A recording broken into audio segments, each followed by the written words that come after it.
I do not live here, and so therefore I should be treated as a guest, even though I have my own bedroom here. So I think you got to start it now. No. All right, let's go. Rolling forward, Dr. Sister Science Facts. Welcome to the Rolling Forward podcast. I'm Dr. Alicia Rolin. I'm Dr. Stephanie Rolin. Oh, maybe I should start, because now I'm like stuck with the description part every time. We are two physicians that spend our time doing both clinical care and NIH-funded research. And my specific area of medicine is psychiatry.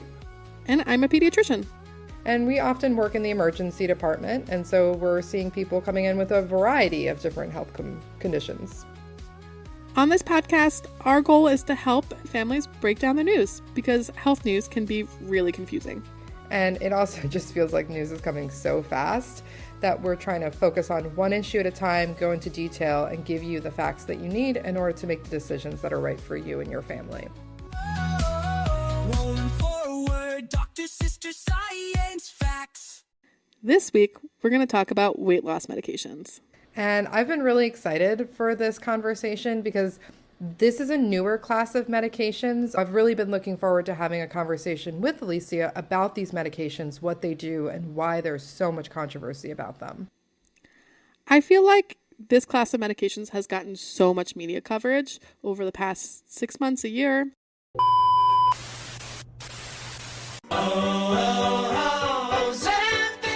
Ozempic. It is literally the hottest drug in the country right now.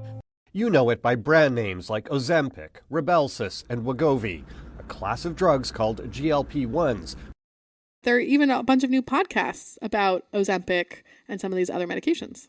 There's whole podcasts just about these, if that's what you're looking for. But today we're going to stick to our usual format. We're going to start by explaining what these medications are, the concerns that people have had about these medications, namely their cost, issues around access and health equity, and also issues about weight stigma. So let's get started. So Alicia, what are these weight loss medications? They're called GLP-1 inhibitors, if you've ever heard them called that. And they are a medication that mimics a hormone called GLP-1. And essentially it regulates blood sugar and appetite. And for people who take this medication, it's estimated that they'll lose somewhere between 8 to 15% of their body weight, and that weight loss will be sustained during the time that you take the medication. So for an average weight woman, we're talking about losing up to 25 pounds, and for an average weight man, we're talking about losing 30 pounds. So this is a pretty significant amount of weight. If anyone's tried to lose weight, even losing 5-10 pounds can be a big commitment. So 25-30 pounds is a large amount of weight. And that the weight really does stay off, at least for the time that you're on these medications.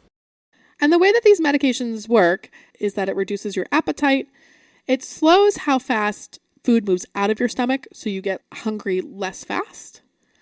And it improves the way that your body manages your sugar, so that your blood sugar remains in a tighter range, and that also helps prevent weight gain and improves weight loss, and then also has a feedback on your appetite. Now, because of the way that these medications work, it does have some side effects. The most common side effects that people have are nausea, vomiting, diarrhea, and constipation. There are some very rare and serious side effects that have been reported affecting pancreas, vision, kidneys, and thyroid, but these are a lot less common. And it's something that a physician prescribing these medications will often monitor and be on the lookout for. So GLP-1 inhibitors are a whole class of medications. In the United States, currently there are 3 that are FDA or Food and Drug Administration approved specifically for weight loss.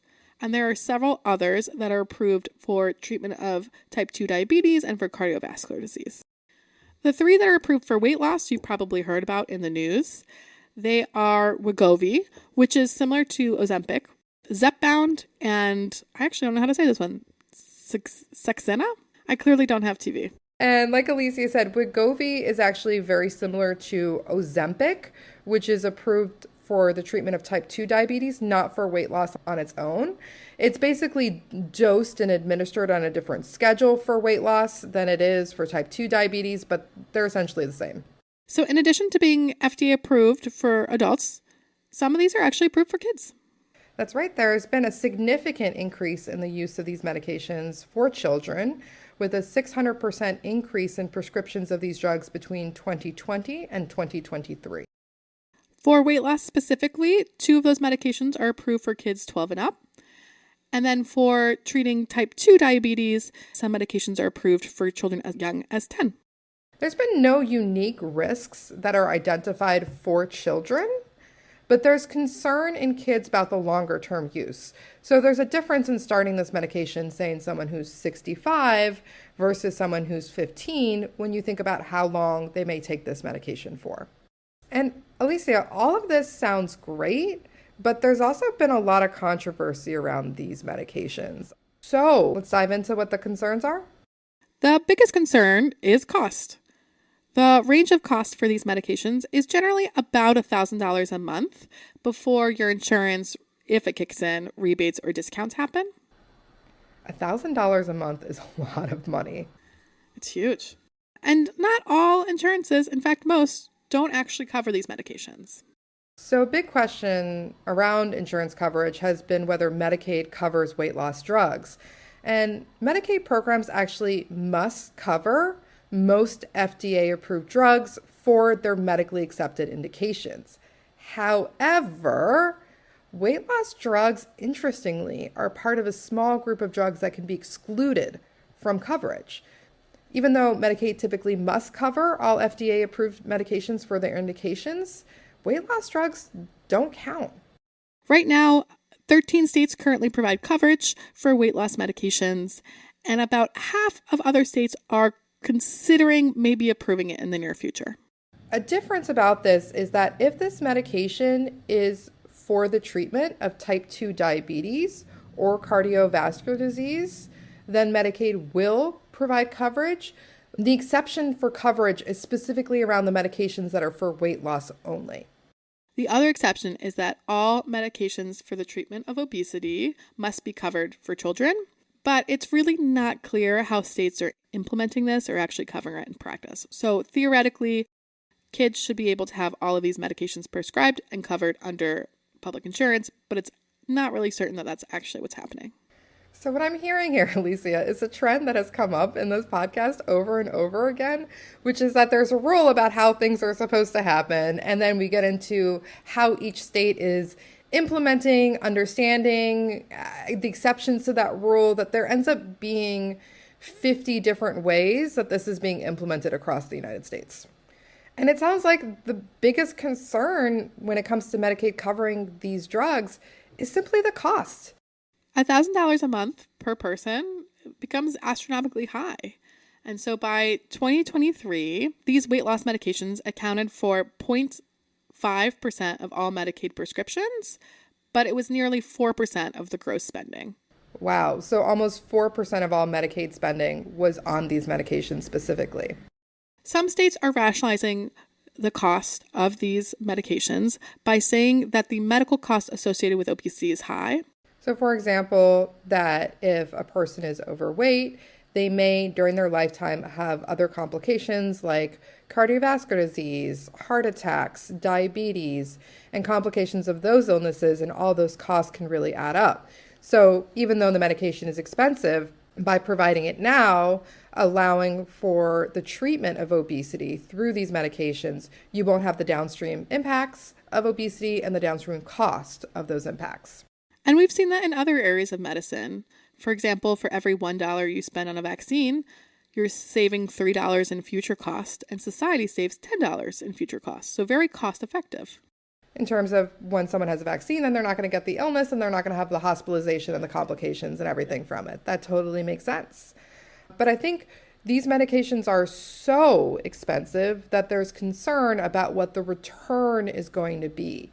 And there was a recent analysis published this week in JAMA Health Forum that suggests that these medications may not be cost effective because you're paying so much up front that even though you get cost savings on the other side from saving money from complications of diabetes and cardiovascular disease and all of that, you end up spending so much money on the drugs that there's really not enough meaningful cost savings in the future. So overall, lots of insurances currently don't cover GLP-1 inhibitors. Public insurance may or may not cover, depending on where you live. In a push to make these medications more accessible, the Biden administration actually proposed that Medicaid and Medicare should cover weight loss drugs. And they enacted a policy that's supposed to start in 2026. But they're no longer in charge. And instead, the person who has been nominated to run the Centers for Medicaid and Medicare Services is Dr. Oz. We have an episode about him that we put out last week if you want to go back and hear more about what his priorities are coming into that position. And if confirmed, he will be in charge of making decisions about what Medicare and Medicaid will cover. And has he said anything about weight loss drugs? If his show is anything to go by, he's all about the magic fix, the magic cure, the magic pill that's going to solve obesity. You may think magic is make-believe, but this little bean has scientists saying they found the magic weight loss cure for every body type. So it sounds like he is in favor of a magic cure that fixes obesity, which could be, hey, Wegovy. Dr. Oz has been a vocal proponent of GLP-1 inhibitors, and it is suspected that he will have a favorable view when it comes to these medications being covered. Which could put him in conflicts with the person now leading HHS, Robert F. Kennedy Jr., who has a platform of making America healthy again. But Robert F. Kennedy Jr.'s focus has not been on these medications. It's been about lifestyle changes. Make America Healthy Again has been based on this idea of improving chronic disease and obesity in America. So this has been a large focus for him. But he has had a really strong anti-weight loss medication stance. He believes that we should focus on healthy eating and lifestyle changes and doesn't think that these medications are the solution to obesity in America. If we spent about 1/5 of that giving good food, 3 meals a day to every man, woman, and child in our country, we could solve the obesity and diabetes epidemic overnight, a tiny fraction of the cost. So then this brings us to the next logical question, which is if Dr. Oz, leading CMS, is for these drugs, Robert F. Kennedy Jr., leading HHS, is against them. In order to know what's actually going to happen, what does Elon Musk think? Elon Musk has personally taken multiple of these medications. He's been very open about taking Ozempic and Mounjaro in the past and has said, quote, "Nothing would do more to improve the health, lifespan, and quality of life for Americans more than making GLP inhibitors super low cost to the public." In fact, Elon Musk has been so in support of these medications that I think he posted a photo of himself that you showed me after he lost weight on one of these medications, joking that he's the Ozempic Santa. If you've seen the photo, it looks like he's posing like the Grinch. Yes, and having lost all of the Santa belly fat, though. Hence the Grinch. Musk, who Trump has appointed to advise him on cutting government spending, has struggled with his weight. Here he is back in 2022 on a yacht in Greece. And here he is earlier this month, noticeably thinner. Now we know he has Mounjaro to thank. So I guess TBD to see what Medicaid and Medicare will do with these medications, but it sounds like there's not entirely agreement between these different players around whether these medications should be covered and whether they should play a role in making America healthy again. The next big concern that has come up with these medications has been around health equity. And the equity question really comes up because the health disparities in childhood obesity have been most closely tied to socioeconomic factors. Things like food insecurity, or not having access to healthy foods, or living in a community where you don't have a safe space for physical activity. And because of these disparities, we see that certain racial and ethnic groups are disproportionately impacted by higher rates of childhood obesity. So that Black children and Hispanic children are more likely to be overweight than white children. And that children who are raised in families of lower socioeconomic status are more likely to be overweight than children from higher socioeconomic families. There's been concern that some of the controversy over whether or not this medication should be covered is because this is a stigmatized disease and because this is a disease that doesn't affect all racial groups equally.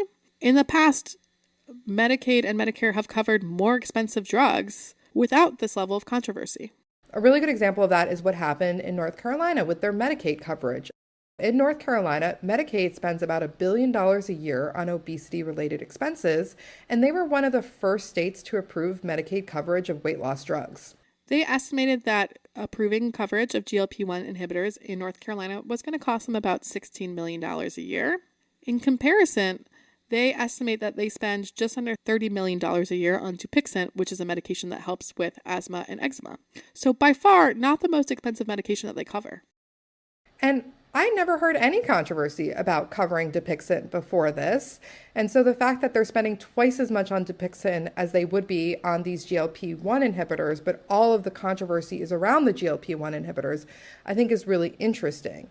And the person who was secretary of the North Carolina Department of Health and Human Services at this time said, this is a quote from him, "It is my experience that the only time we seem to really get up in arms as a society about the cost of a drug, to the point where we are willing to not cover it, is when it is for some sort of stigmatized disease." And that's the concern that has come up over some of this pushback around these medications, is that it might be about the stigmatization and equity. There's also concern about equity in the distribution of this medication. There's been a lot of celebrities that are open about their use of weight loss medications. And when it costs $1,000 a month, it is not accessible to everybody. And so there's concern that will this disparity in medication access really exacerbate the health equity gap in obesity treatment that we're already seeing?